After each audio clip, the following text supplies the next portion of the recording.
ఈ పౌలు మిషనరీ గారి జర్నీని మనం చూసినప్పుడు 5 అంశాలుగా మనం చూస్తా ఉన్నాము. అపోస్తుల కార్యములు 18 అధ్యాయము 23 నుంచి 21 అధ్యాయము 17 వచనం వరకు ఉన్న ఆ చాప్టర్స్‌లో ఉన్న చాలా వర్సెస్ పర్టిక్యులర్‌గా కొంచెము వీలైతే క్రిటికల్‌గా, ఇంపార్టెంట్‌గా ఏవైతే సిగ్నిఫికెంట్ అప్లికేషన్ పాయింట్స్ ఉన్నాయో అవి చూసుకుంటూ ఈరోజు అడోరామ్ జడ్సన్ గారి మిషనరీ జర్నీని కూడా బ్రీఫ్‌గా చూడాలని నేను ఇష్టపడతా ఉన్నాను. అయితే అపోస్తలుడైన పౌలు గారు ఆయన యొక్క 4 మిషనరీ జర్నీస్‌లో ఈరోజు మనము మూడవది చూస్తా ఉంటున్నాము. ఆహ్, మూడవది మనము మొదటిది చూసాము. రెండవది చూసాము. ఆ విధంగా ఈరోజు మూడవ Started జర్నీని out in Syria, went చూడబోతా up ఉన్నాము. into Galatia, అయితే ఈ వీడియోని Phrygia, కొంచెం విని అర్థం చేసుకోవాలని నేను the వీలైతే coast of 2 సార్లు Turkey and చూపిస్తాను ఇది. Ephesus, then Troas, Macedonia, Greece, Corinth, Macedonia, back to Troas, and then back past Cyprus and back to Israel. Out in Syria, went up into Galatia, Phrygia, the coast of Turkey and Ephesus, then Troas, Macedonia, Greece, Corinth, Macedonia, back to Troas, and then back past Cyprus and back to Israel. Started out కాబట్టి in Syria, went up ఈ into విధంగా Galatia. నుంచి సిరియాలో ఉన్న అంతియొకయ నుంచి అపోస్తలుడైన పౌలు గారు మనం చూసిన ఆ ప్రదేశాలలో ఆ వీడియోలు ఇంకా ఉన్నాయి. వీలైతే నేను మీకు ఆఫ్‌లైన్‌లో షేర్ చేస్తాను. నేను ఇక్కడ పెడితే ఎక్కువ సేపు అయితదని ఓన్లీ బ్రీఫ్‌గా ఉన్నటువంటి వీడియో మాత్రమే చూపించాను. అయితే మూడవ మిషనరీ ఆహ్, 3 సంవత్సరాలు లేదా 3, 4 సంవత్సరాలు దీంట్లో 2700 మైళ్ళు 53 ఏడీ టు 57 ఏడీ అని అంటారు. అపోస్తుల కార్యములు 18వ అధ్యాయము 23 నుంచి 21వ అధ్యాయము 17వ వచనం వరకు మనం ఈరోజు చూసుకోబోతా ఉంటున్నాము. అయితే ఇదివరకు మనం చూసినట్లు అంతియొకయ నుండి గలతీయ నుండి టర్కీ దగ్గర ఉన్నటువంటి ఎఫెసు నుండి మాసిదోనియా నుండి ఏథెన్స్ గ్రీక్ దగ్గరికెళ్ళి ఆయన మళ్ళీ మాసిదోనియా నుండి కుప్ర వైపు యెరూషలేముకు రావడము జరుగుతది. అయితే దాంట్లో కొన్ని క్రిటికల్ ఇంపార్టెంట్ వర్సెస్‌ని మాత్రమే మనము అప్లికేషన్ పాయింట్స్ ఏవైనా నేర్చుకోవాల్సినవి ఏవైనా ఉంటే అవి నేర్చుకోవాలి అని చెప్పి నేను చూస్తా ఉంటున్నాను. వాటిలో ప్రత్యేకంగా మనము ఇక్కడ చూస్తే అపోల్లో అను ఒక యూదుడు 18వ అధ్యాయము 24వ వచనం చూస్తే అపోల్లో అనే ఒక యూదుడు అలెగ్జాంద్రియా వాడైన అపోల్లో అను ఒక యూదుడు ఎఫెసునకు వచ్చెను. అతడు విద్వాంసుడును లేఖనముల యందు ప్రవీణుడై ఉండెను. అంటే ఆయన స్క్రిప్చర్స్‌లో చాలా థరోగా ఉన్నట్లుగా మనం చూస్తా ఉన్నాం. అయితే ఆ అపోల్లో ఒక యూదుడుగా మనం చూసినప్పుడు ఆయన ప్రభువు మార్గము విషయమై ఉపదేశము పొంది తన ఆత్మయందు తీవ్రపడి అంటే నిజంగా చాలా genuine disciple of lord Jesus ఉన్నట్లుగా మనం ఇక్కడ చూస్తా ఉంటున్నాం. అయితే ఆయనకు తెలిసినటువంటి వాక్య భాగం అయితేనేమి, ఆయనకు ఉన్నటువంటి ఆ అనుభవం అయితేనేమి, ఆయన దాన్ని ఆధారం చేసుకొని దేవుని యొక్క ఉపదేశము చొప్పున ఆయన ఆత్మయందు తీవ్రపడి అంటే చాలా డెడికేటెడ్‌గా ఆయన అప్పట్లో అక్కడ సువార్త సేవ చేస్తూ యేసు ప్రభుల వారి గురించి వివరముగా అందరికీ బోధిస్తూ సమాజ మందిరంలో ధైర్యముగా మాట్లాడుతూ ఉన్నటువంటి అపోల్లో అనేటటువంటి ఒక యూదుని గురించి మనం ఇక్కడ చూస్తా ఉంటున్నాం. అయితే 18వ అధ్యాయము 26 వచనంలో చూసినప్పుడు ప్రిస్కిల్లా, అకులా అని ఆహ్, అక్కడ ఇదివరకు అకుల్లా, ప్రిస్కిల్లా అని ఇంతవరకు కొన్ని వచనాలలో మనం చూసాము ముందర. కానీ ఇక్కడికొచ్చే వేళకి ప్రిస్కిల్లా, అకుల అంటే సిస్టర్ పేరు ముందు రావడము ఇక్కడ మనం గమనిస్తా ఉన్నాం. ఈ సిస్టర్ పేరు ముందు రావడము అంటే అప్పట్లో ప్రాబబ్లీ ప్రిస్కిల్లా గారు కొంచెము యాక్టివ్‌గా ఉండడము, అతని చేర్చుకొని ఎవరిని పౌలును చేర్చుకొని సారీ అపోల్లో అనే ఇతనిని చేర్చుకొని, అతనికి తెలిసినటువంటి కొంచెం నాలెడ్జ్ అంటే హాఫ్ నాలెడ్జ్ యేసు ప్రభుల వారి గురించి ఏదైతే తనకు తెలుసో, తనకు ఉన్న అనుభవం ఉందో వాటిని ఆధారం చేసుకొని బాగా సువార్త సేవ చేస్తున్నాడు అని వీళ్ళిద్దరూ ప్రిస్కిల్లా, అకుల వారు తనను వాళ్ళ ఇంటిలోకి చేర్చుకొని, వాళ్ళతో ఇంకా బాగా వాక్య పఠన అవన్నీ చేస్తూ గడిపినట్లుగా మనము ఇక్కడ చూస్తా ఉంటున్నాం. కాబట్టి ఆహ్, ఆ విధంగా మనము 19వ అధ్యాయంలోకి వెళ్తాము. అక్కడ పౌలు ఎఫెసులో కొందరు శిష్యులను కనుగొని, తిరిగి ఆయన సమాజ మందిరంలోకి, సభా మందిరంలోకి వెళ్ళి ప్రకటిస్తూ చేస్తా ఉంటూ ఉన్న ఆ సమయాలలో స్కేవా అనే ఒక ఆయనకి 7 మంది కుమారులు. వాళ్ళు కూడా అద్భుతాలు జేయాలని చెప్పి ఇట్లా ఇదంతా కూడా మనము 19వ అధ్యాయంలో కొన్ని సందర్భాల్ని మనం చూడబోతా ఉంటున్నాం. అయితే 19:1లో అపొల్లో కొరింథీలో ఉన్నప్పుడు ఏం జరిగింది అంటే, పౌలు ముందు ఉన్నటువంటి ప్రదేశాలలో తిరిగి ఇక్కడికొస్తాడు ఎఫెసుకు. ఎఫెసుకు వచ్చినప్పుడు అక్కడున్నటువంటి ఆ శిష్యులను చూచి, వారు మీరు విశ్వసించినప్పుడు మీరు పరిశుద్ధాత్మ దేవుణ్ణి పొందారా? అని చెప్పి వాళ్ళని అడుగుతాడు. అడిగినప్పుడు పౌలు భక్తుడు అడిగినప్పుడు వారు అప్పుడు మాకు పరిశుద్ధాత్మ దేవుడున్నాడన్న సంగతి మాకు తెలియలేదు. మాకు మేము ఎప్పుడు వినలేదు అని చెప్తారు. అంటే యేసు ప్రభుల వారి గురించి మాత్రమే వారు వింటూ ఉన్నట్లుగా ఇక్కడ చూస్తా ఉంటున్నాం. అప్పుడు ఏం చేస్తాడంటే అపోస్తలుడైన పౌలు గారు, అలాగైతే మీరు దేనిని బట్టి బాప్తిస్మము పొందితిరి అని అడిగినప్పుడు, వారు యోహాను బాప్తిస్మమును బట్టియే అని చెప్తారు. అంటే ఇక్కడ వారు పొందిన అనుభవము ఆ వాటర్ బాప్టిజం వరకు ఉన్నట్లుగా మనము చూస్తా ఉంటున్నాం. ఎప్పుడైతే వారు పరిశుద్ధాత్మ దేవుడున్నాడన్న సంగతి మాకు తెలియదు అని వాళ్ళు చెప్తే, వెంటనే అపోస్తలుడైన పౌలు అక్కడ అంటే అప్పుడు మీరు ఏ బాప్తిస్మం పొందినారు అనంటే ఆహ్, యోహాను భక్తుడు ఇచ్చేటటువంటి ఆ నీటి బాప్తిస్మము అని వాళ్ళు చెప్తారు. అంటే అక్కడ ఏంటి అంటే పరిశుద్ధ ఆత్మ దేవునిలో కూడా బాప్తిస్మము లేదా పరిశుద్ధ ఆత్మ దేవుని గురించిన లోతైన అనుభవము, జ్ఞానము, ఆహ్, ఆయన నడిపింపు, ఆయన యొక్క ఆహ్, నింపుదల చేత బ్రతకాలి, దాంట్లో ఎదగాలి అనేటటువంటి విషయాలు వారికి తెలియనట్లుగా అక్కడ పౌలు భక్తుడు వారిని బట్టి గ్రహించాడు. ఇప్పుడు మనం చూస్తే కూడా చాలా డినామినేషన్స్ ఉన్నాయి. చాలా డినామినేషన్‌లో the ministry of God the Holy Spirit పరిశుద్ధాత్మ దేవుని పరిచర్యని అంత హైలైట్‌గా చేయనట్లుగా కూడా మనము అప్పుడప్పుడు గమనిస్తా ఉంటాం. వారేమున్నా కూడా సువార్త చెప్తారు. కొన్ని మెయిన్ లైన్ చర్చెస్‌లో అయితే మామూలుగా వాక్యాన్ని లైబ్రరీలో చదువుకున్నట్లుగా చెప్తా ఉంటారు. ఆహ్, ఇంకా కొంచెం లోతుగా రక్షణ గురించి చెప్తారు. రక్షణ గురించి చెప్పి ఇంకా కొన్ని డినామినేషన్ చర్చెస్ అయితే ఆహ్, పరిశుద్ధాత్మ దేవుని యొక్క అనుభవంలోకి ఆహ్, ఆ పరిశుద్ధాత్మ దేవుని పరిచర్యను బాగా హైలైట్ చేస్తూ ఉంటారు. ఈ అపోల్లో కొరింథీలో ఉన్నప్పుడు లేదా ఎఫెసీలో ఆ ప్రాంతాలలో అప్పట్లో వారికి పెంటెకోస్ట్‌లో జరిగిన అంటే పెంటెకోస్ట్ అనుభవము ఎప్పుడైతే యెరూషలేములో వారికి పెంతెకోస్తు యేసు ప్రభుల వారి ఆరోహణమైన తర్వాత పరిశుద్ధాత్మ దేవుడు యొక్క పరిచర్య స్టార్ట్ అయినప్పుడు అప్పట్లో ఉండే అపోస్తలులు పొందిన ఆ అనుభవము ఇక్కడుండే ప్రజలకు తెలియకపోయి ఉండొచ్చేమో అని చూస్తూ ఇప్పుడు కూడా మనం గమనిస్తే ఈ డిఫరెన్స్‌ని మనము చాలా బాగా క్లియర్‌గా చూడగలుగుతాం. కొంతమంది నీటి బాప్తిస్మం వరకే అక్కడి నుంచి హస్త నిక్షేపణ అని అక్కడి వరకు మాత్రమే ఆగిపోతారు.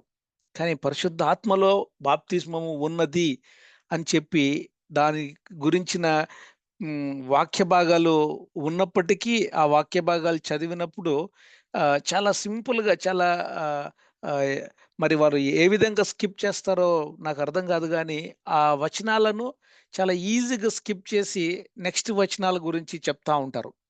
కొన్ని డినామినేషన్స్ అంటే వర్స్ బై వర్స్ ఆహ్, బైబిల్ స్టడీ చేస్తూ ఉన్నప్పటికీ కూడా పర్టిక్యులర్‌గా కొన్ని వర్సెస్ వచ్చినప్పుడు అనేక వచనాలున్నాయి పరిశుద్ధాత్మలోని యొక్క బాప్తిస్మం గురించి.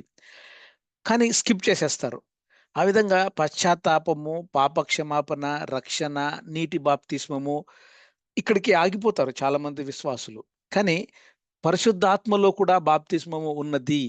ఎందుకంటే మత్తయి సువార్త 3:11లో ఆయన పరిశుద్ధాత్మలోను, అగ్నితోనూ మీకు బాప్తిస్మం ఇచ్చును అని యోహాను బాప్తిస్మం ఇచ్చి యోహాను యేసు ప్రభుల వారి గురించి సాక్ష్యం చెప్తాడు. కాబట్టి ఈ మాటల్ని మనం ఇక్కడ గుర్తు చేసుకున్నప్పుడు నాకు కొన్ని బ్యాంక్స్ గుర్తొస్తా ఉన్నాయి. మనకు కెనడాలో ఈ బ్యాంక్స్ అన్నీ ఉన్నాయి. First bank royal bank of Canada. కాబట్టి దాంట్లో నుంచి మనం ఒకసారి చూస్తే ఇక్కడ రాయల్ బ్యాంక్ ఆఫ్ హెవెన్ అని కూడా మనము ఈరోజు చూడొచ్చు. రాయల్ బ్యాంక్ ఆఫ్ హెవెన్‌లో ఆర్‌బీహెచ్, మనకి ఇండియాలో కూడా ఆర్‌బీఐ అని ఉంటది గదా! సో, ఆర్ అంటే repent, receive and rejoice in the lord. B అంటే బాప్టిజం. బాప్టిజం కూడా ఇక్కడ వాటర్ బాప్టిజము, పరిశుద్ధాత్మలో బాప్తిస్మము, అలాగే బాప్టిజం ఇన్ ద ఫైర్ అని కూడా వాక్య భాగాలుంటాయి. ఎప్పుడైతే మనము ఆ బాప్తిస్మం అనుభవములో ఉంటామో, అప్పుడు మనము పరలోకములో ఉండే ధననిధిని మనము అనుభవించే విశ్వాసులముగా పెరుగుతా ఉంటాం. కాబట్టి ఈ రాయల్ బ్యాంక్ ఆఫ్ హెవెన్ ఎప్పుడైతే రక్షణ పొందుతామో, బాప్తిస్మం తీసుకుంటామో, పరిశుద్ధాత్మ దేవునిలో ఎదుగుతూ మనము ఉంటామో, పరలోకపు ధననిధిలో, పరలోకపు సత్యాలను, పరలోకపు ఆశీర్వాదాలని మనము ఆత్మానుసారంగా జీవిస్తూ పెరగగలిగేదానికి ఈజీగా ఉంటది. 19వ అధ్యాయము 1-7 వరకు చూసినప్పుడు, ఇక్కడ ఉన్నాడన్న సంగతే తెలీదు అని వాళ్ళంటారు. అలాగే అపోస్తుల కార్యములు 1:8లో అయితే పరిశుద్ధాత్మ మీ మీదికి వచ్చినప్పుడు మీరు శక్తి పొందుతారు అని కూడా వాక్య భాగం ఉంటది. కాబట్టి పరిశుద్ధాత్మ దేవుని గురించిన పరిశుద్ధాత్మలో బాప్తిస్మము గురించిన కొన్ని మాటలను నేను మీ మధ్యకు ఈరోజు తీసుకురావాలని ఇష్టపడతా ఉన్నాను. ఏంటంటే ఈ ప్రభువైన యేసుక్రీస్తు ప్రభువుల వారు మాత్రమే ఇచ్చేటటువంటి బాప్తిస్మము పరిశుద్ధాత్మలో బాప్తిస్మము. ఇది దైవ సేవకుడు లేదా సంఘ పెద్ద ఇచ్చేటటువంటి నీటి బాప్తిస్మము లాగా కాదు. ఇది ఇంటర్నల్‌గా ప్రతి విశ్వాసిలో జరిగేటటువంటి ఆ యొక్క గొప్ప అనుభూతి, ఆ యొక్క గొప్ప అనుభవము. మార్కు 1:8లో కూడా యేసు ప్రభుల వారు పరిశుద్ధాత్మలో మీకు బాప్తిస్మం ఇచ్చునని ఆయన బాప్తిస్మం ఇచ్చి యోహాను ప్రకటిస్తా ఉన్నాడు. ఇది మన హృదయాలలో అంతర్గతంగా ఇంటర్నల్‌గా జరిగే అనుభవము. నీటి బాప్తిస్మం అయితే ఎక్స్‌టర్నల్. అది బాహ్య అనుభవము. ఇది పెద్దలు చేతుల మీద పెట్టి ప్రార్థన చేసినప్పుడు లేదా చేతులు తల మీద వేయకుండా కూడా జరుగుతది. ఒకవేళ చేతులుంచి ప్రార్థన చేసినప్పుడైనా జరగచ్చు. చేతులు ఒకరు చెయ్యి వేయకుండా పెద్దలు గాని, పాస్టర్స్ గాని ఎవరు చెయ్యి వేయకుండా కూడా మన డైలీ డివోషన్‌లో గాని, మన పర్సనల్ ప్రేయర్‌లో గాని, మనము ప్రార్థనలో ఉన్నప్పుడు గూడా ఈ అనుభవము మనము పొందవచ్చు. అపోస్తుల కార్యములు 10వ అధ్యాయంలో ఎగ్జాంపుల్‌గా మనం చూస్తే కొర్నేలియస్ గారు నీటి బాప్తిస్మం తీసుకోవడానికి ముందుగానే ఆయన పరిశుద్ధాత్మ దేవుణ్ణి పొందినట్లుగా మనం చూస్తా ఉంటున్నాం. అలాగే అపోస్తుల కార్యములు 9వ అధ్యాయములో అననీయ భక్తుడు అపోస్తులుడైన పౌలు గారి మీద తల మీద చేయి పెట్టినప్పుడు ఆయన పరిశుద్ధాత్మను పొందుకున్నట్లుగా మనం చూస్తా ఉంటున్నాం. కాబట్టి దీన్ని బట్టి రక్షణ పొందిన ప్రతి విశ్వాసి హృదయములో పరిశుద్ధాత్మ దేవుడు వస్తారు. పరిశుద్ధాత్మ దేవుడు ఉంటారు. అయితే పరిశుద్ధాత్మ బాప్తిస్మము అంటే ఏంటి? అది ఇంకొకటా అని ఒక్కొక్కసారి కొంతమందికి ఆహ్, ఇదిగా ఉంటది. అయితే నేనిక్కడ ఒక ఎగ్జాంపుల్ చెప్పాలని ఇష్టపడతా ఉన్నాను. 1, 2 ఎగ్జాంపుల్స్. మనము ఫ్యాన్‌ని చూస్తా ఉన్నాము. ఒకవేళ ఈ ఫ్యాన్‌ని మనమే చైర్ మీద నిలబడి మనము ఆ ఫ్యాన్ రెక్కల్ని చేత్తో తిప్పుతా ఉంటే మనకు ఎంత గాలి వస్తది? ఏదో కొంచెం గాలొస్తది. మనము చెయ్యి చేత్తో తిప్పడము ఆపేస్తే మనకది గాలేం రాదు. ఫ్యాన్ ఆగిపోయి ఉంటది. కానీ ఎప్పుడైతే మనము స్విచ్ చేస్తామో ఆ పవరు ఆ ఫ్యాన్‌లోకి ప్రసరించబడి ఫ్యాను తిరుగుతూ ఉంటది. కాబట్టి పరిశుద్ధాత్మ దేవుని బాప్తిస్మము మనం ఎప్పుడైతే పొందుకుంటామో మనము శక్తి నొందిన వారమైతాం. కాబట్టి ఇలా ఇంకా చాలా ఎగ్జాంపుల్స్ ఉన్నాయి. నేను చాలా బ్రీఫ్‌గా మీకు కొన్ని మాత్రమే చెప్పి ఈ పర్టిక్యులర్ టాపిక్‌ని నేను ముగిస్తానండి. ఆహ్, ఒకసారి గమనించండి. ఈ చేప ఈ నీళ్ళల్లో ఉంది. చేప నీళ్ళల్లో ఉంది. కానీ చేప లోపల కూడా నీళ్లుంటాయి. ఎప్పుడైతే నీవు రక్షణ పొందుతావో, రక్షణ పొందిన ప్రతి విశ్వాసిలో ఈ చేప లోపల నీళ్లు ఏ విధంగా ఉంటాయో, ఆ విధంగా విశ్వాసి పరిశుద్ధాత్మ దేవుని కలిగి ఉంటారు.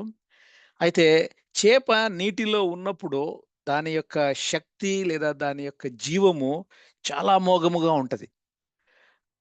చాలా అమోఘముగా ఉండేటువంటి ఆ చేప ఏ విధంగా అయితే నీటిలో సంతోషంగా ఉంటదో, నీవు నేను కూడా పరిశుద్ధాత్మ దేవునిని కలిగి, పరిశుద్ధాత్మ దేవుని నింపుదల చేత, నడుపుదల చేత మనము ఉండాలి అని ఇక్కడ ఒక చిన్న జేడి హడ్సన్ హ్యూస్టన్ అనే ఆయన రాసినటువంటి మాటని మీకు చదవాలని వినిపిస్తున్నాను.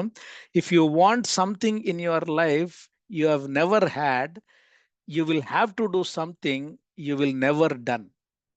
యూ హ్యావ్ నెవర్ డన్ అని, అంటే నువ్వు ఎప్పుడు చేయనటువంటిది చేయగలిగినప్పుడే నువ్వు ఎప్పుడు చేయనటువంటి పని ఇంకా చేసేదానికి ముందుకు వెళ్ళగలుగుతావు. కాబట్టి ఆ విధంగా మనము పరిశుద్ధాత్మ దేవుని యొక్క బాప్తిస్మము గురించి, అలాగే నీటి బాప్తిస్మము, పరిశుద్ధాత్మ దేవుని బాప్తిస్మము ఎక్కడెక్కడ వర్సెస్ ఉన్నాయి అని ఇక్కడ మీకు వర్సెస్ అన్ని నేను ఊరికి చూపిస్తా ఉన్నాను. ఏమి ఎక్స్‌ప్లెయిన్ చేయడం లేదు. ఆహ్, ఎప్పుడైతే పరిశుద్ధాత్మలో మనం బాప్తిస్మము పొందుతామో, ఆ gifts of the Holy Spirit, అలాగే fruit of the Holy Spirit చాలా ఎవిడెంట్‌గా, చాలా క్లియర్‌గా కనపడతా ఉంటది. కాబట్టి చివరిగా నేను ఈ స్లైడ్‌తో ఈ టాపిక్‌ని ఇక్కడ నేను ముగించాలనుకుంటున్నాను. ఏంటంటే, మనకు బాగుగా తెలిసినటువంటి బాప్తిస్మము నీటి బాప్తిస్మము. అయితే నీటి బాప్తిస్మము అనుభవముకు, పరిశుద్ధాత్మలో బాప్తిస్మము పొందిన వారి యొక్క అనుభవముకు ఉన్న కొన్ని వ్యత్యాసాలని, తేడాలని సారాంశముగా సమ్మరీగా నేను చూపించాలని ఇష్టపడతా ఉంటున్నాను. సో, నీటి బాప్తిస్మము అది ఒక ఎక్స్‌టర్నల్ ఎక్స్‌పీరియన్స్. అయితే పరిశుద్ధాత్మలో బాప్తిస్మము ఇంటర్నల్ ఎక్స్‌పీరియన్స్. ఇది దేవుని ఆజ్ఞ. కానీ పరిశుద్ధాత్మ బాప్తిస్మము అది పరిశుద్ధాత్మ దేవునికి అంతకంతకు మనము లొంగిపోయే అనుభవములోకి మనం వెళ్తాం. నీటి బాప్తిస్మం అయితే దేవుని సేవకులిస్తారు. పరిశుద్ధాత్మ బాప్తిస్మం అయితే ప్రభువైన యేసుక్రీస్తు ప్రభుల వారు మాత్రమే ఇస్తారు. నీటి బాప్తిస్మము పొందిన విశ్వాసి దేవునికి ఒక సాక్షిగా ఉంటాడు. అయితే పరిశుద్ధాత్మలో బాప్తిస్మము పొందిన విశ్వాసి పాపాన్ని అధిగమించే, అంటే ఓవర్‌కమింగ్ లైఫ్, విక్టోరియస్ లైఫ్‌ని చాలా బాగా అనుభవిస్తూ, తర్వాత they will have power to proclaim the good news, proclaim the gospel. సువార్తను ప్రకటించేదానికి వారు ఒక గొప్ప శక్తిని పొందిన వారుగా, ఆ శక్తిని ఉపయోగించుకొని వారు దేవునికి సాక్షిగా ఉంటారు. అదే అపోస్తల కార్యములో 1:8లో ఉంటుంది. మీరు దేవుని యొక్క శక్తిని పొందుతారు. ఎందుకు? ఆ దేవుని శక్తి పాపాన్ని అధిగమించేందుకు, సువార్తను ప్రకటించేందుకు వాడబడేటట్లుగా ఆ విశ్వాసి ఉంటాడు. అయితే ఇది ఆహ్, ఆహ్, చాలా డిఫరెన్సెస్‌ని మనము బాగా గమనిస్తే, ఇక్కడ నీటి బాప్తిస్మము పొందినటువంటి వ్యక్తిలో పరిశుద్ధాత్మ దేవుడు మన హృదయంలో నివసిస్తారు. ఇక్కడ నివసించడమే కాకుండా మన జీవితానికి ఆయన అధ్యక్షునిగా ఉండి మనల్ని నడిపిస్తా ఉంటారు. ఈ ఈ డిఫరెన్స్ చాలా ఇంపార్టెంట్‌గా నేను చెప్పాలనుకుంటున్నాను. యెల్లో కలర్‌లో ఉండే డిఫరెన్స్ చాలా ఇంపార్టెంట్ డిఫరెన్స్. నీటి బాప్తిస్మములో ఉన్నటువంటి అనుభవములో ఉన్నటువంటి విశ్వాసి ఎప్పుడు కూడా దేవుణ్ణి కలిగి ఉండాలని ఇష్టపడతాడు. అదే పరిశుద్ధాత్మ బాప్తిస్మము అనుభవము ఎరిగి, కలిగి ముందుకు వెళ్ళేటటువంటి విశ్వాసి ఎప్పుడు దేవుని ఆధీనములో, ఉన్నానా లేదా అని ఆపత్రయపడుతూ, తాపత్రయముతో పెరుగుతూ ఉంటాడు. దేవుణ్ణి ఎక్కువ కలిగి ఉండాలి అనేది ఒక్కటి. దేవుని ఆధీనములో అంటే దేవునికి మనల్ని మనము ఎక్కువగా ఇచ్చుకోవాలి, సమర్పించుకోవాలి అనే ఆహ్, అనేటటువంటి నెక్స్ట్ లెవెల్ లైఫ్ చాలా డిఫరెంట్‌గా ఉంటది అని ఇక్కడ మనము అర్థవంతముగా ప్రార్థిస్తాము. అయితే పరిశుద్ధాత్మ బాప్తిస్మము పొందిన వారు అర్థవంతముతోనే కాకుండా ఆత్మతోనూ, అర్థవంతముతోనూ కూడా ప్రార్థన చేయగలిగే అనుభవములో ఉంటారు. కాబట్టి ఇశ్రాయేలీయులకు కూడా ఈ అనుభవం ఉంది. వారు ఎర్ర సముద్రాన్ని దాటినప్పుడు దాన్ని వాటర్ బాప్టిజంగా సాదృశ్యంగా చూస్తారు. కానీ అలాగే వారు అరణ్యములో ప్రయాణించుతున్న సమయంలో వారికి మేఘము, అలాగే అగ్నిస్తంభము ఆహ్, ర్ ర్ ఉండేటివి. పగలు మేఘస్తంభము, రాత్రి అగ్నిస్తంభము. నిర్గమకాండము 13వ అధ్యాయంలో చూసినప్పుడు. ఆ విధంగా పరిశుద్ధాత్మ బాప్తిస్మము అగ్నితోను, పరిశుద్ధాత్మతోను అన్నటువంటి విధంగా మనము ఇక్కడ చూస్తా ఉంటున్నాం. ఇంగ్లీష్‌లో చూస్తే ఎ ఎక్స్ ఆహ్, ఆ డిఫరెన్స్ యెల్లో కలర్‌లో ఉండేటటువంటి డిఫరెన్సు చూడండి. వాటర్ బాప్టిజం అనుభవము ఉన్న విశ్వాసి he will have more of God. అయితే baptism in the Holy Spirit ఉన్నటువంటి విశ్వాసి ఏమని తాపత్రయం ఉంటదంటే, let God have more of me. God will have more of that believer. అంటే they will be in God's control. దేవుడు ఏ విధంగా చెప్తే ఆ విధంగా నడుచుకోవాలి, అట్లా బ్రతకాలి అని పాపాన్ని విసర్జించి ఆహ్, వాక్యాన్ని బాగా ఇతరులకు చెప్తూ పెరిగేటటువంటి విశ్వాసి అనుభవంలోకి అంతకంతకు ఎదుగుతా ఉంటారు. ఇంకా చివరిగా ఒక ఎగ్జాంపుల్ ఇక్కడ అంటే అనాలజీ లాగా చూడాలి అనుకుంటే మనము మన జీవితము బిఫోర్ క్రైస్ట్ అంత సెల్ఫ్ ఉంటది. ఎప్పుడైతే మనము యేసుప్రభుల వారిని సొంత రక్షకునిగా అంగీకరించామో అప్పుడు పరిశుద్ధాత్మ దేవుడు మన హృదయంలోకి రావడము, ఆ సెల్ఫ్ తగ్గడము జరుగుతది. వాటర్ బాప్టిజం అప్పుడు ఇంకా కొంచెము ఆహ్, మన సెల్ఫ్‌ని మనం తగ్గించుకుంటాం. విధేయత చూపిస్తాం.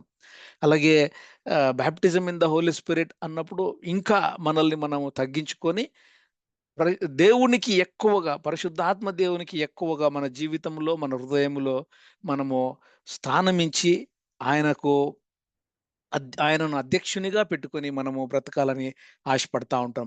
ఏ విధంగా అయితే మనం చదువు విషయంలో ఆహ్, pre school, LKG, UKG, higher education, university అలాగెళ్తామో, అలాగ మనము ఈ అనుభవములో కూడా వెళ్ళాలి అని చెప్పి దేవుడు గుర్తు చేస్తూ, అక్కడున్నటువంటి ఆ మాటని ఇంకా లోతుగా మీకు తీసుకురావాలని ఎందుకో మరి నేను ఆ స్లైడ్స్ పెట్టానండి.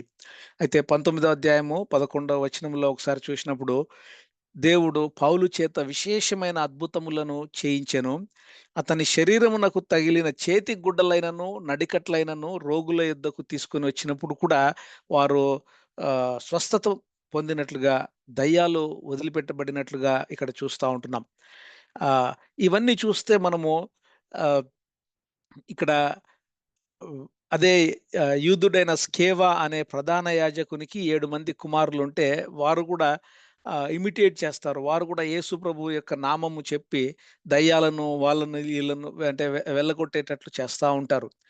అప్పుడు దయ్యాలు వారి దగ్గరకొచ్చి, మేము యేసు ప్రభువును ఎరిగిన వారము, పౌలును గూడా తెలిసిన వారం మాకు పౌలు గూడా తెలుసు.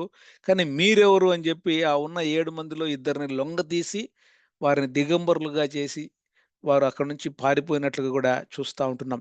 ఒక్కొక్కసారి గమనిస్తే, ఆ యేసు ప్రభువుల వారిని, ఆయన యొక్క స్వస్థత, ఆ యొక్క శక్తిని మనము కొంతమంది వాడుకుంటా ఉన్నారు. ఆహ్, చాలా మనము టీవీలలో, మీటింగ్స్‌లలో అక్కడ, ఇక్కడ చూస్తా ఉంటాం. ఇక్కడైతే వారు అంటే ఈ క్రిస్టెండమ్‌లో మనం చూసినప్పుడు, ప్రభువు యొక్క శక్తిని వాడుకొని, వారు క్యాపిటలైజ్ చేసుకొని వారు మహిమ పొందుతున్నట్టుగా గూడా మనము చూస్తా ఉంటాం. అలాగే ఆహ్, నెక్స్ట్ వచనాలు చూసినప్పుడు 19వ అధ్యాయం 24 వచనంలో దెమెత్రియను ఒక కంసాలి అర్తమీదేవికి వెండి గుళ్ళను చేయించవలసిన ఆ పనిలో చాలా బిజీగా ఉన్న ఆ వ్యాపారస్తుడు దెమిత్రియి అని ఉంటుంది. అయితే ఆ దెమిత్రి ఎప్పుడైతే పౌలు భక్తుడు ఆ ప్రదేశాలకి వెళ్ళి యేసు ప్రభుల వారి గురించి ఆహ్, చెప్పినప్పుడు వారందరూ కూడా చాలామంది ఇదివరకు కూడా మనం చూసాం కొన్ని వచనాలలో వారందరూ కూడా ఆహ్, వారి యొక్క ఆ పుస్తకాలను కాల్చేసినట్లుగా తర్వాత అట్లా చేసినప్పుడు ఈ దెమిత్రియే అనే ఆ వ్యాపారము ఆహ్, వెళ్ళిపోతది. అప్పుడు అతనొచ్చి అందరిని పోగు చేసి వారి యొక్క వృత్తి యందు లక్ష్యము తప్పిపోతా ఉంది అని చెప్పి అక్కడ పెద్ద గలిబిలిని వారు సృష్టించడము జరుగుతా ఉంటుంది. 19వ అధ్యాయము 31వ వచనంలో మనం చూసినప్పుడు ఆసియా దేశాధికారులలో కొందరు పౌలు భక్తుడికి స్నేహితులై ఉండి ఉన్నారు కాబట్టి అతని యొద్దకు కొంచెం వర్తమానం పంపించి అక్కడికి పోవద్దు. ఆ నాటకశాలలో చాలా గందరగోళంగా ఉంది. నువ్వు అక్కడికి వెళ్ళొద్దు అని చెప్పి అక్కడి నుంచి ఆహ్, పౌలు భక్తుడిని పంపించేస్తారు. మనము ప్రీవియస్ సెషన్‌లో గూడా చూసాం గదా! మనకు లేదా దేవుని బిడ్డలకి, దేవుని సేవకులకు ఆ ఇన్‌ఫ్లూయెన్షియల్‌గా ఉండేటటువంటి కొంతమంది అధికారులు గవర్నమెంట్స్‌లోనూ ఎక్కడైనా ఉండి మనకి సహాయం చేస్తా ఉంటారు అనేది కూడా మనము నేర్చుకున్నాం. కాబట్టి ఆ ప్రదేశముల యందు సంచరించి పెక్కు మాటలతో వారిని హెచ్చరించి గ్రీసునకు వచ్చాడు. అయితే అక్కడ చూస్తున్నప్పుడు ఆయన ఔట్‌రీచ్ చేస్తా ఉన్నాడు. ఎక్కడికి పోయినా గూడా మొదట సమాజ మందిరంలో చేస్తాడు. తర్వాత అక్కడున్నటువంటి సిటీలో ఔట్‌రీచ్ చేస్తా ఉన్నాడు. అపోస్తలుడైన పౌలు భక్తుడు ఆయన ఏం నేర్చుకుంటున్నాడో, లేదా ఏమైతే దేవుని దగ్గర నేర్చుకొని సమాజ మందిరములో విశ్వాసులతో కలిసి మాట్లాడుతూ వారికి చాలా లోతైన అనుభవాల గురించి చెప్తూ, అలాగే బయటికెళ్ళి ఔట్‌రీచ్‌ని కూడా గాస్పెల్‌ని కూడా చాలా బాగా చేస్తున్నట్లుగా గమనిస్తా ఉంటున్నాం. మన జీవితాలలో కూడా మనము చర్చ్‌కెళ్తాము. 4 వాల్స్ మధ్య ఉన్నటువంటి ఆ యొక్క చర్చి అనుభవములో మనము will experience God and will express it outwards. బయటికెళ్ళి మనము సువార్త చెప్తాం. ప్రార్థన జేస్తాం. అలాగే ఇంట్లో ఆహ్, ఆరాధన చేసుకుంటాం. చర్చిలో గూడా ఆరాధన జేస్తాం, ప్రార్థన జేస్తాం. కానీ బయటికెళ్ళినప్పుడు ఇతరులను ప్రేమించి వారికి మనము సువార్తను ఇవ్వాలి, సువార్తను చెప్పాలి అని ఈ ఎక్స్‌పీరియన్స్ అండ్ ఎక్స్‌ప్రెస్ ఇవి 2 కూడా మనకు సమపాలల్లో జరుగుతూ చర్చ్ అలాగే ఔట్‌రీచ్ ఇవి కూడా మనము పౌలు భక్తుడు ఏ విధంగా అయితే సమాజ మందిరాలలోనూ, ఈ బయట కూడా ఏ విధంగా అయితే చెప్పాడో, మనం కూడా అలాగా చెప్పాలి అని చెప్పి దేవుడు గుర్తు చేస్తా ఉంటున్నాడు. కాబట్టి ఈ దేమేత్రి అనే ఒక కంసాలి కానీ దేమేత్రి అనే పేరు ఇంకొక చోట కూడా వస్తది. 3వ యోహాను 1వ అధ్యాయము 12వ వచనంలో కూడా. ఒక దెమేత్రి ఆయన కంసాలి. ఇంకొక దెమేత్రి అనే ఆయన శిష్యుడు. కాబట్టి వీరిద్దరికీ చాలా డిఫరెన్సెస్ ఉన్నాయి. వీళ్ళిద్దరూ ఒకటే అని మనము అనుకోకూడదు. అపోస్తల కార్యములో ఉండే దెమేత్రి వేరే, మూడవ యోహానులో ఉన్నటువంటి దెమేత్రి వేరే.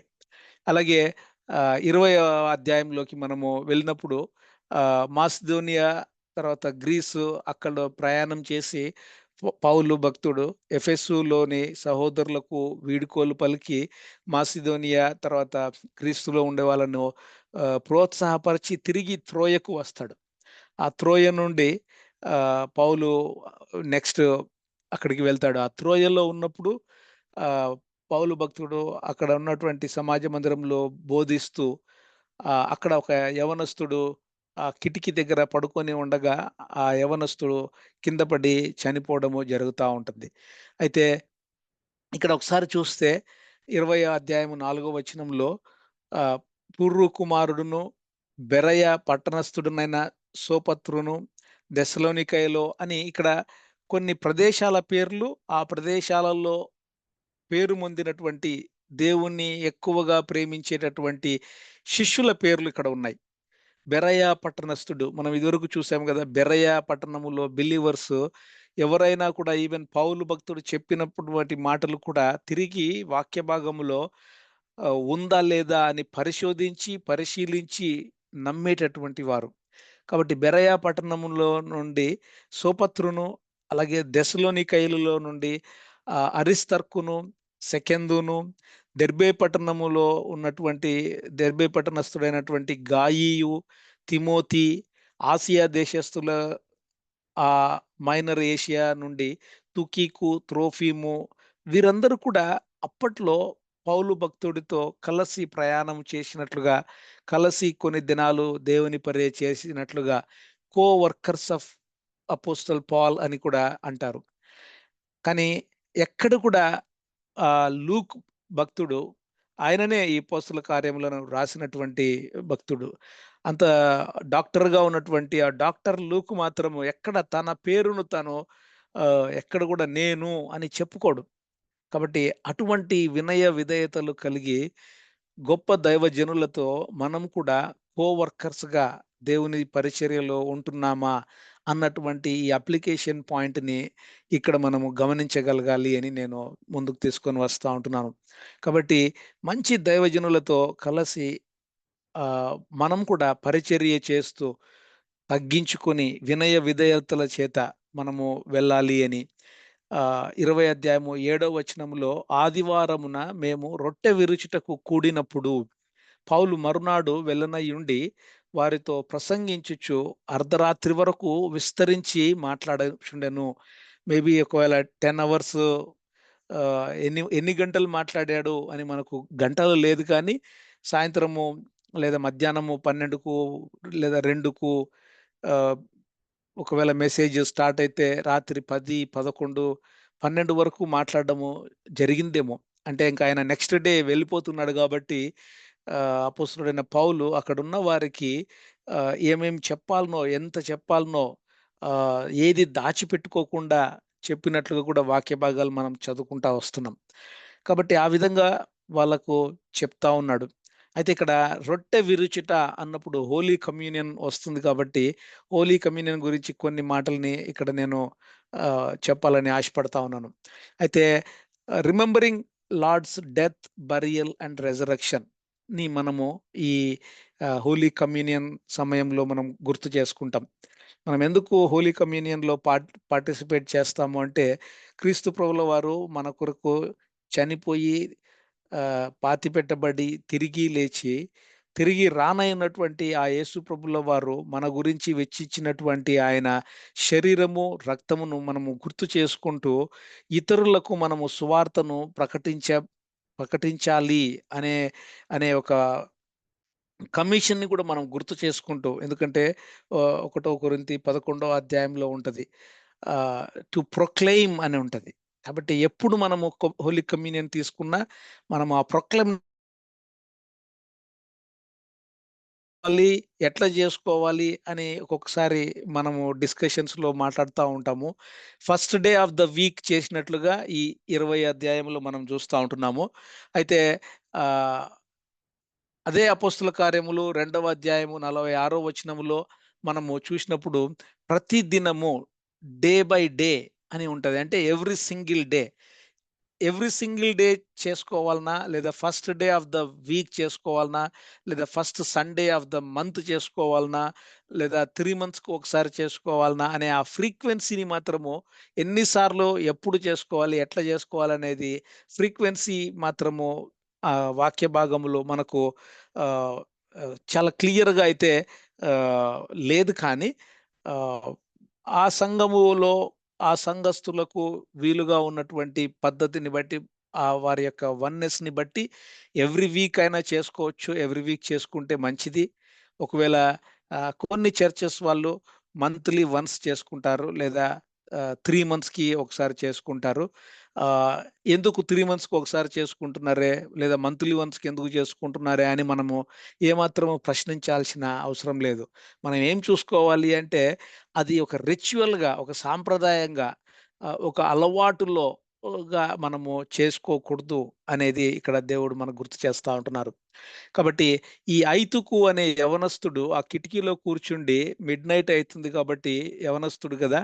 గాఢ నిద్రపోయి ఆహ్, కింద పడిపోయి చనిపోవడం జరుగుతది. అప్పుడు పౌలు భక్తుడు వెంటనే కిందికి వెళ్ళి ఆ ఆ ఐతుకు అనే యవనస్తుని ఒకసారి కౌగిలించుకొని, మీరేం భయపడొద్దండి, అతని ప్రాణము అతనిలోనే ఉన్నది అని చెప్పి తిరిగి పైకి వచ్చి మళ్ళీ పైన మేబీ మిడిల్ ఆఫ్ ది కమ్యూనియన్‌లో వెళ్ళాడేమో. మళ్ళీ పైకొచ్చి ఆహ్, మళ్ళీ రొట్టె విరిచి అది కంటిన్యూ చేసినట్లుగా మనం చూస్తా ఉంటున్నాం. ఆయన పౌలు భక్తుడు ఇక్కడ ఏ క్రెడిట్ తీసుకోలేదు. అంటే పైకొచ్చి మనకు ఐతు యవనస్తుడు కింద పడిపోయినాడు, చనిపోయినాడు అని చెప్పి దాని మీద మళ్ళీ ఇంకొక సెర్మన్ స్టార్ట్ చేయలేదు. అట్లనే ఆ ఐతుకు యవనస్తుడిని పైకి తీసుకొనొచ్చి, నువ్వు టెస్టిమనీ జెప్పు. నువ్వు చనిపోయి లేచినావు గదా! ఎట్లా కింద పడినావు? కింద పడితేనే ఏమైంది? స్పృహ పోయిందా? ఇలాగ టెస్టిమనీ చెప్పిచ్చేది కూడా చేయలేదాయన. ఎంత తగ్గింపు కలిగినటువంటి గొప్ప దైవజనుడుగా మనం చూస్తా ఉంటున్నాం. అయితే ఇయాల రేపు ఇది చాలా క్యాజువల్ అయిపోయింది. చాలా కామన్ అయిపోయింది. వారు చేసినటువంటి దేవుడు వారి ద్వారా జరిగించినటువంటి ఏదైనా గొప్ప కార్యాన్ని దండోరా వేసుకుంటారు. స్టేజ్ మీదకి పిలిపించుకొని వారితో టెస్ట్ మనీ ఇప్పించుకొని ఇట్లాంటివి చేస్తా ఉంటారు. మనము వారిని డైరెక్ట్‌గా విమర్శించకూడదు గానీ, ఏం ఎంచుకొని మన జీవితాల్లో అలాగా ఉండకూడదని మనం నేర్చుకోవాలి. అదయిన తర్వాత నెక్స్ట్ 20 అధ్యాయము 13వ వచనంలో మీరందరూ వెళ్ళండి ఓడల్లో అని చెప్పి పౌలు భక్తుడు నడుచుకుంటూ వెళ్తాడు.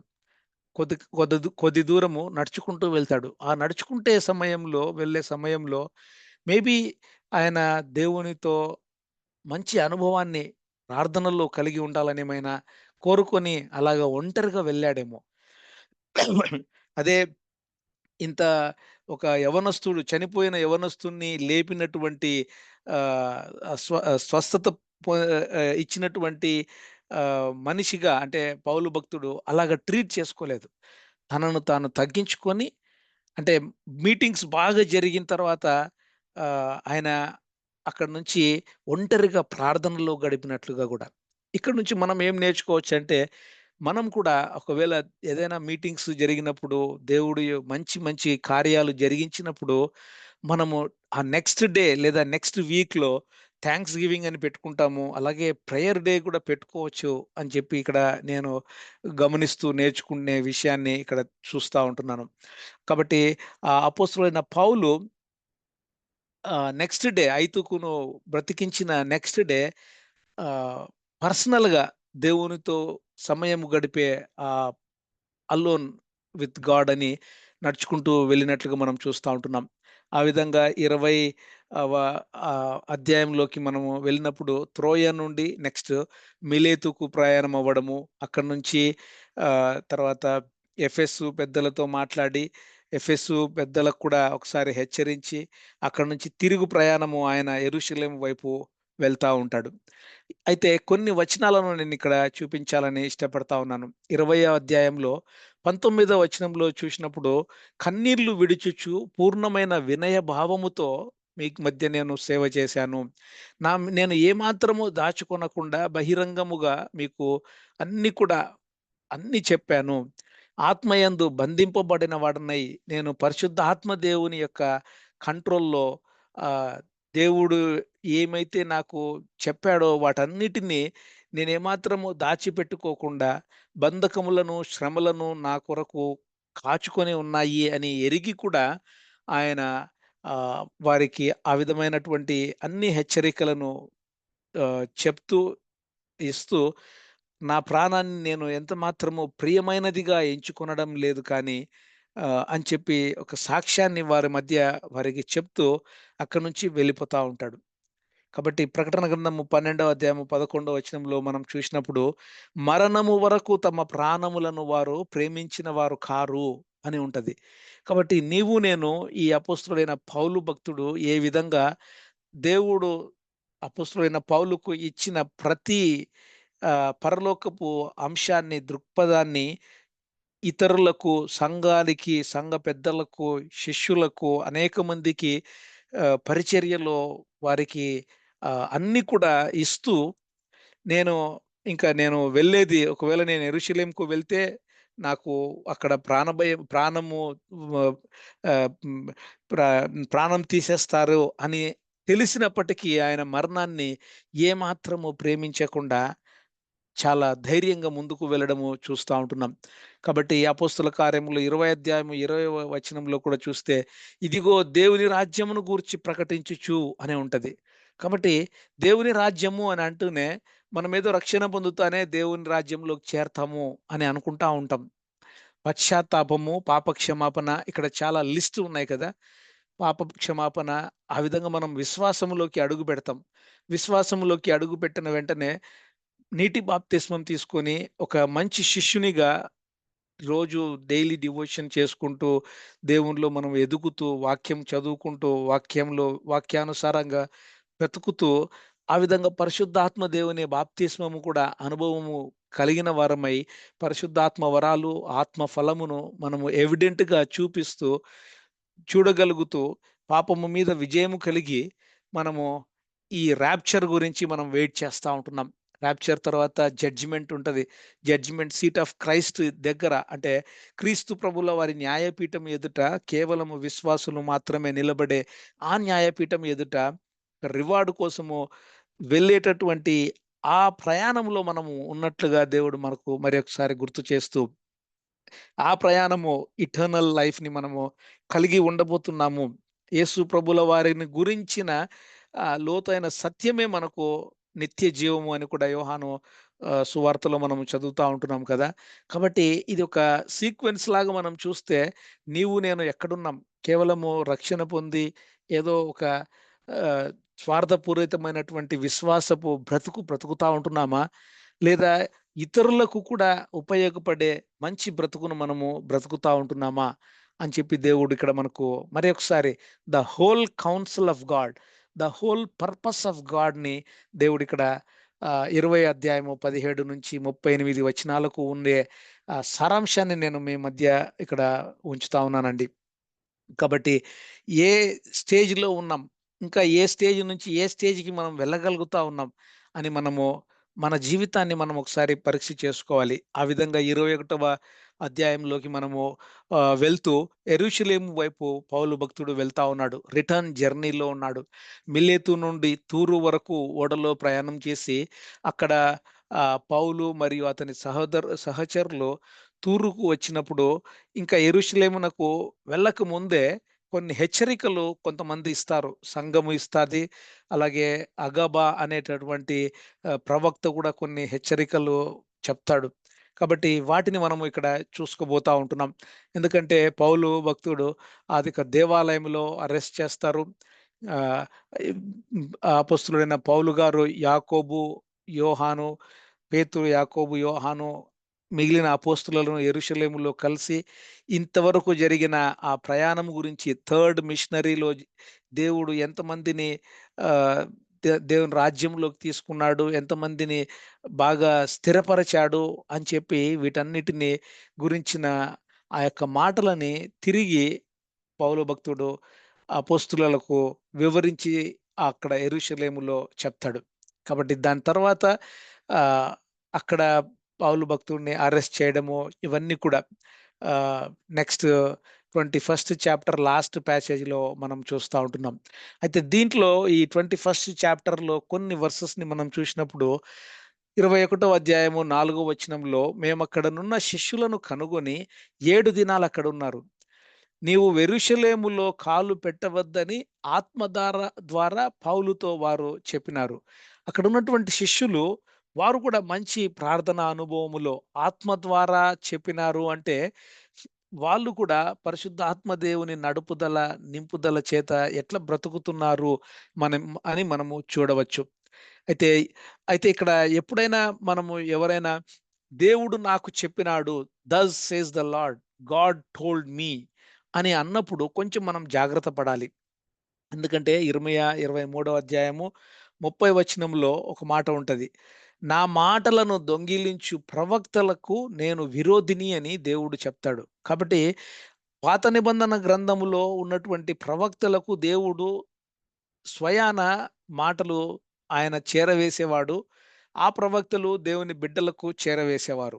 కానీ క్రొత్త నిబంధన గ్రంథంలో ప్రతి విశ్వాసి హృదయములో పరిశుద్ధాత్మ దేవుడు ఉంటారు కాబట్టి పరిశుద్ధాత్మ దేవుడు వాక్యపులో ఉన్నటువంటి లోతైన సత్యాలను వివరిస్తూ ఉంటారు. అదేవిధంగా 1 కొరింథీ 14:29లో చూసినప్పుడు ఇద్దరు ముగ్గురు మాటలాడవచ్చును, తక్కిన వారు విశ్వాసులుగా చెప్పవచ్చు. కానీ కొంతమంది వివేచించాలి. మిగిలిన వారు ఇక్కడ వివేచించాలి అని పౌలు భక్తుడు 1 కొరింథీ 14:29లో చెప్తా ఉన్నాడు. ప్రవక్తలు వర్డ్ ఎగిరిపోయింది. సో, ప్రవక్తలు ఇద్దరు ముగ్గురు మాటలాడవచ్చు. కానీ మిగిలిన వారు కొంతమంది వివేచించాలి అని చెప్పి గుర్తు చేస్తా ఉన్నాడు. అలాగా హెబ్రీ 8:11లో చూస్తే కూడా చిన్న పెద్ద తేడా లేకుండా అందరూ కూడా దేవుణ్ణి డైరెక్ట్‌గా తెలుసుకుంటారు. మనకు మీడియేటర్స్ అవసరం లేదు. పరిశుద్ధాత్మ దేవుడే మన హృదయంలో ఉండి యేసు ప్రభుల వారి గురించిన లోతైన సత్యము, అనుభవంలోకి మనల్ని తీసుకెళ్తా ఉంటారు. కాబట్టి హెబ్రీ 8:11 ప్రకారము చిన్న పెద్ద ఎవరు తేడా లేకుండా పరిశుద్ధాత్మ దేవుని యొక్క మాటలని ప్రతి ఒక్కరూ వింటారు. అయితే ఇక్కడ ఈ కాంటెక్స్ట్‌ని నేను నెక్స్ట్ స్లైడ్‌లో చెప్పక మునుపు మనము ఇక్కడ ఇంకా చూస్తే 21 అధ్యాయము 8వ వచనంలో మరునాడు వారు పౌలు తర్వాత తన సహచరులు బయలుదేరి కైసరయకు వచ్చి ఏడుగురిలో ఒకడుగా ఉన్నటువంటి సువార్తికుడైన ఫిలిప్పు. ఆ ఫిలిప్పు అంటే ఇదివరకు పాత నిబంధన గ్రంథం మనము సారీ ఇదివరకు ఫిలిప్పు గురించి మనము గమనించి ఉంటాం. ఆ ఫిలిప్పు ఇక్కడ ఈ యూనక్ అంటే ఆహ్, అక్కడ ఇథియోపియా యూనక్ వెళ్తా ఉంటే మార్గమధ్యములో ఆయన ఏం చదువుతున్నాడు? యెషయా గ్రంథము తీసి పాత నిబంధనలో గ్రంథంలో ఉండే కొన్ని వచనాలను చదువుతూ ఉన్న అవి మీకు అర్థమైతున్నాయా అని చెప్పిన ఆ సువార్తికుడు, ఆ ఇవాంజలిస్టే ఇక్కడ ఫిలిప్పుగా మనం చూస్తా ఉంటున్నాం. ఆయనకి నలుగురు కుమారులున్నారు. ఇంకా మ్యారేజ్ అవ్వలేదు. ఆ నలుగురు కుమారులు కూడా ప్రవచించేవారుగా మనము 9వ వచనంలో చూస్తా ఉంటున్నాం. 10వ వచనంలో చూస్తే అగబు అనే ఒక ప్రవక్త కూడా వచ్చినట్లుగా ఆయన ఆయన కూడా ఈ అపోస్తలుడైన పౌలుకు కొన్ని హెచ్చరికలు చేస్తాడు. ఏమని? అన్యజనుల చేతికి నిన్ను అప్పగిస్తారు. అంటే ఆయన పౌలు దగ్గరికొచ్చి పౌలు యొక్క నడికట్టును తీసుకొని తన చేతులకు కట్టుకొని, కాళ్ళకు కట్టుకొని ఈ విధంగా ఎవరైతే ఒక మనిషి ఇటువంటి నడికట్టును కట్టుకుంటాడో అన్యజనులు పట్టుకొని వారు అప్పగిస్తారు అని చెప్పి పరిశుద్ధాత్మ ప్రేరేపణ చేత అగబు అనే ఆ యొక్క ఆ దినాలలో ఒక ప్రవక్తగా చెప్పినట్లుగా కూడా మనము చూస్తా ఉంటున్నాం. అయితే ఇక్కడ ప్రాఫెట్ అండ్ ప్రాఫెటెసెస్ గురించి లేదా ట్రూ ప్రాఫిట్స్, ఫాల్స్ ప్రాఫిట్స్ గురించి కూడా కొన్ని మాటల్ని నేను చెప్పాలని ఇష్టపడతా ఉంటున్నాను. అవును, కొత్త నిబంధన గ్రంథంలో పరిశుద్ధాత్మ దేవుడు అందరిలో ఉన్నారు కాబట్టి ఆ ప్రాఫెసీ పరిశుద్ధాత్మ దేవుడు చెప్పచ్చు. చెప్పినంత మాత్రాన వారు ఇతరులకు వెంటనే నాకు దేవుడు ఇట్లా చెప్పినాడు, అట్లా చెప్పినాడు అనే దానికంటే నాకిలాగ తోస్తుంది, ఇలాగ ఎందుకో దేవుడు ఇలాగ ప్రేరేపణ ఇస్తున్నాడు అని చెప్పి అక్కడ దేవుణ్ణి మనం హైలైట్ చేసి మాట్లాడుతూ ఉండాలి అని చెప్పి కొత్త నిబంధన గ్రంథంలో ప్రాఫెటెస్లు ఉండరు. కానీ ప్రాఫెటెస్ అని మనము పాత నిబంధన గ్రంథంలో దెబోరా ప్రవక్తను అలాగా కొంతమంది ప్రవక్తీలను చూసాము.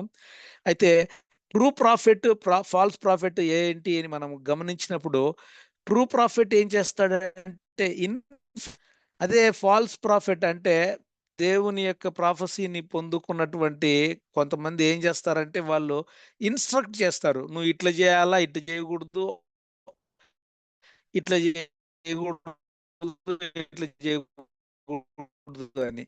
ఈ ఇన్‌స్ట్రక్షన్స్ వచ్చేటటువంటి దైవజనుడు ఏదైనా జాగ్రత్త పడాలి. కాదా? ఎందుకంటే దేవుడు ఏమైతే చెప్పారో ఇన్ఫర్మేషన్ లాగానే వస్తది. ఇదివరకు మనం చదువుకున్నాం గదా! ఒకటో కొరింథీ 14 వచనం అధ్యాయంలో కరెక్టా? కాదా? అని మనము డైరెక్ట్‌గా కమ్యూనికేషన్ ఉండే, ఆ డైరెక్ట్‌గా కనెక్షన్ ఉండే పరిశుద్ధాత్మ దేవునితో మనము మాట్లాడుకోవాలి. కాబట్టి ఈ సందర్భంలో పౌలు భక్తునికి అక్కడ సంఘస్థులు చెప్పారు, ఆత్మ ద్వారా ప్రేరేపింపబడి. పౌలు భక్తుడు చెప్పాడు, అగబు ప్రవక్త చెప్పాడు 11వ వచనంలో. అయితే నిజంగా ఇది గాడ్స్ విల్లా కాదా? పౌలు భక్తుడు యెరూషలేముకు వెళ్ళడము గాడ్స్ విల్లా కాదా అని చూసినప్పుడు, అపోస్తుల కార్యములు 23:11లో మనం చూస్తే, ఆ రాత్రి ప్రభువు అతని యొద్ద నిలుచుండి ధైర్యముగా ఉండుము. యెరూషలేములో నన్ను గూర్చి నువ్వు ఎలాగ సాక్ష్యం ఇచ్చావో అలాగా రోమాలో కూడా సాక్ష్యం ఇయ్యాలి అని చెప్పి, యేసు ప్రభుల వారు అక్కడ దేవుడు డైరెక్ట్‌గా పౌలు భక్తునితో మాట్లాడుతున్నట్లుగా, అతనికి ఆజ్ఞ ఇస్తున్నట్టుగా, అంటే అతనికి కంఫర్ట్ చేస్తున్నట్లుగా మనం చూస్తా ఉంటున్నాం. ఆ కాన్ఫిడెన్స్ అపోస్తలుడైన పౌలు గారికి ఉన్నిందేమో, వీరు శిష్యులు తర్వాత అగబు చెప్పిన మాటలను ఏమాత్రము అంత అంత ఆహ్, అంత ఎక్కువగా దానికి అంటే అంటే ఎక్కువగా ఆహ్, వెయ్యి చేస్తూ ఇవ్వకుండా ఆయనేం చేశాడంటే, తన స్వంత అనుభవములో దేవుని యొక్క నడిపింపులో ఆయన వెళ్ళినట్లుగా చూస్తా ఉంటున్నాం. కాబట్టి ఇది పర్ఫెక్ట్ గాడ్స్ విల్లా కాదా అంటే, ఇది పర్ఫెక్ట్ గాడ్స్ విల్‌గానే మనం చూస్తాము. ఎందుకంటే అపొస్తలుడైన పౌలు గారికి కాన్ఫిడెన్స్ ఉంది. ఆయన యెరూషలేంకి వెళ్తాడు, పట్టుబడతాడు, ఆయనను పట్టుకుంటారు అని. అది తెలిసి వెళ్ళాడు. అది దేవుని చిత్తము. అయితే మరి వీరు కూడా ఆత్మ ప్రేరేపణ చేత చెప్పారు గదా! శిష్యులైతేనేమి, అగబు అయితేనేమి అని మనం అనుకోవచ్చు. కానీ ఇక్కడ ఒకసారి మనం గమనిస్తే, వారికి కూడా దేవుడు ఏమైతే జరగబోతా ఉందో, అది వారికి కూడా ప్రేరేపణలో పరిశుద్ధాత్మ దేవుడే కమ్యూనికేట్ చేసి ఉండొచ్చు.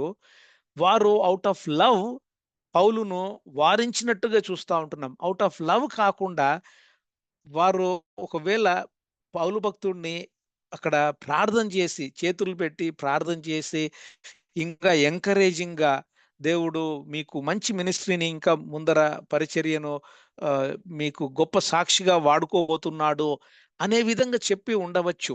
కానీ ప్రత్యేకంగా శిష్యుల్ని చూస్తే నువ్వు వెళ్ళొద్దు అంటారు. అలాగ ఇన్‌స్ట్రక్ట్ చేయకూడదు. అగబు అయితే ఇక్కడ ఆయన కొంచెం సీనియర్‌గా ఉన్నట్టున్నాడు. ఆయన అగబును మనం గమనించినప్పుడు ఆయన ప్రవక్త, ఆయనకు ఉన్న అనుభవమును బట్టి ఆయన జస్ట్ ఇన్ఫార్మ్ చేస్తాడు. ఇన్‌స్ట్రక్ట్ చేయడు. ఆ డిఫరెన్స్‌ని మనం కూడా విశ్వాసులముగా ఎవరి దగ్గర నుంచైనా ఏదైనా ఒక ప్రొఫెసీ లాగా విన్నప్పుడు yes, that can be from God the Holy Spirit. అయితే మనకు మనము డైరెక్ట్‌గా మనతో మాట్లాడే ఆ దేవుని దగ్గర మనము విచారణ చేయాలి. ఒకవేళ ఇమ్మెచ్యూర్డ్‌గా అప్పుడప్పుడే వచ్చినటువంటి ఆహ్, ఈ విశ్వాసులు దేవుని డైరెక్ట్‌గా ఆహ్, ఇంకా అంత అనుభవంలో లేనటువంటి వారు దైవజనుల మాటలు విని, వారి యొక్క ఇన్‌స్ట్రక్షన్స్ ప్రకారము వెళ్ళడంలో తప్పు లేదు. కానీ లోతైన అనుభవంలోకి వస్తూ ఉన్నప్పుడు మనము డైరెక్ట్ కమ్యూనికేషన్ కలిగిన మనము దేవునితో ఆహ్, మనము మాట్లాడుతూ దేవుని యొక్క వాక్యానుసారంగా, ఆత్మానుసారంగా వెళ్ళాలని ఇక్కడ అప్లికేషన్‌గా how to find God's will in spite of others telling. Ah, even godly people గూడా మనకు చెప్తున్న సమయంలో, మనము డైరెక్ట్‌గా దేవుని చిత్తాన్ని ఎలాగ కనుక్కోవాలి అని చెప్పి నేను కొన్ని మాటల్ని ఇక్కడ గుర్తు చేస్తా వస్తుంటున్నాను. Prophecy is never meant to be a directive. అలాగే prophecy is not to impose on others. Prophecy is not for guidance. Prophecy is only for an informative when it is coming from other people, other children of God అని మనము చూడాలి అని మాత్రమే ఇక్కడ కొన్ని points మనం చూస్తా ఉంటున్నాం. ఆ విధంగా 21వ అధ్యాయంలో మనము వెళ్తూ ఆ పౌలు భక్తుడు నెక్స్ట్ ఏం జరుగుతది అని చూస్తా ఉన్నాము. చివరిగా ఈ అదోనీరామ్ జడ్సన్ గురించి, ఆయన 1788లో ఆగస్టు 9న మ్యాసచ్యూట్స్‌లో జన్మించారు. ఆయన బర్మాకి మిషనరీగా వెళ్ళాడు. 1813లో అతను బర్మాలో సేవ ఆరంభించి అనేక శ్రమలు, పోరాటాలు, అనేక బాధలు పొందాడు. 37 సంవత్సరాలు అక్కడ గడిపాడు. అయితే రంగూన్ అనే పట్టణంలో ఆ వింతైన ఆచారాలతో, పద్ధతులతో నిండిన ఆ ప్రజల మధ్య ఆయన బర్మాను నేర్చుకొని బర్మాలో బాప్టిస్ట్ మిషనరీగా ఆయన అక్కడ వెలుగొంది బైబిల్‌ని కూడా ఆహ్, బర్మీస్ ఆ యొక్క లాంగ్వేజ్‌లో గూడా అనువాదం చేసి, ఆయన ఒక నిఘంటువును గూడా బర్మీస్ భాషలో నిఘంటువును గూడా ఆయన తీసుకురావడము, మనము ఇక్కడ ఈ ఈయన ఈ మిషనరీ గురించి నేర్చుకుంటా ఉంటున్నాం. అయితే ఎన్నో కష్టాలు ఎదుర్కొన్నాడు.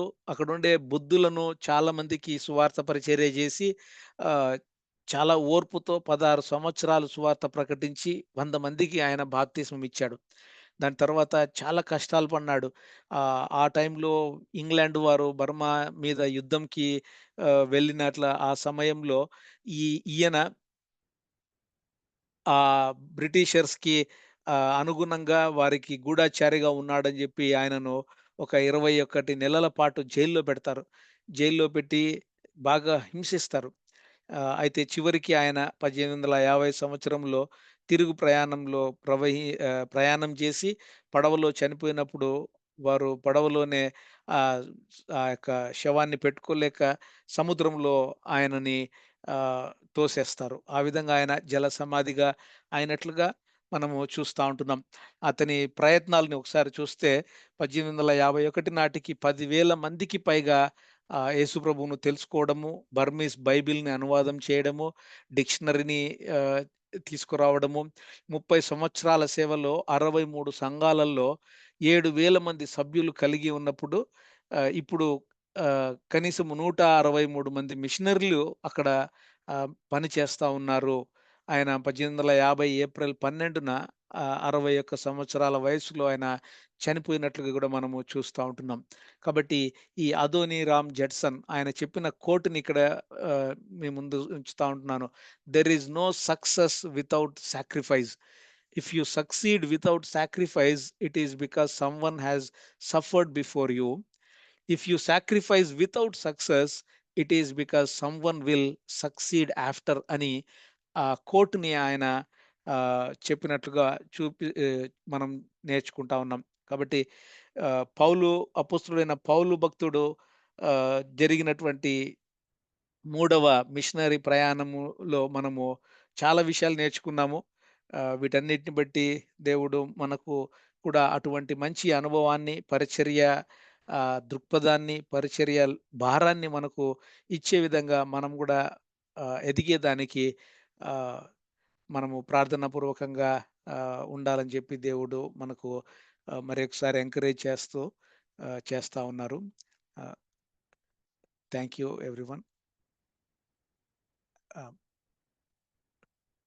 బ్రదర్ ప్రేయర్ చేస్తారా బ్రదర్?